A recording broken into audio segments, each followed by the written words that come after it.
Et tu es là: «Mais c'est pas possible, j'ai rêvé, non, c'est pas possible, je vais pas recevoir une tablette». Eh ben si! Voilà, super tablette. Il est là. Donc je l'ai pas encore, je viens de l'ouvrir, hein, donc il est très beau, c'est un HP, très sympa.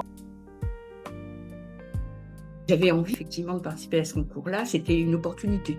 Voilà, une idée que j'ai suivie et j'ai commencé à écrire et puis voilà, je me suis pris au jeu, j'y ai pris plaisir.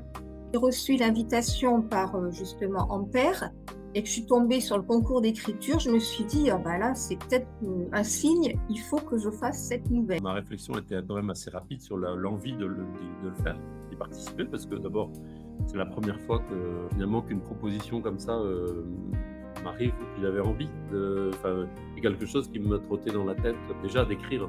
Donc c'est tombé bien au bon moment. Et puis le format proposé m'a paru aussi très séduisant, avec peut-être un désir non exprimé de dire bah, pourquoi pas gagner.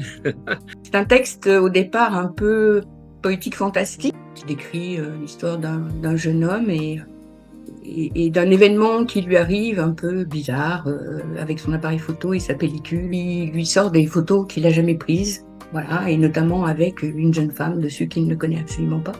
Mon texte parle de la rencontre avec une femme indienne, en fait, qui est considérée comme une sainte dans son pays. Voilà, tout ce que j'ai vécu, ça raconte en fait une journée de ma vie et c'est la journée où je l'ai rencontrée. Mon texte parle de la rencontre avec ma femme. Quand je l'ai rencontrée, j'ai su moi immédiatement qu'elle serait ma femme. C'était comme une évidence. Donc là, je vous remercie, je remercie Ellie et les sponsors.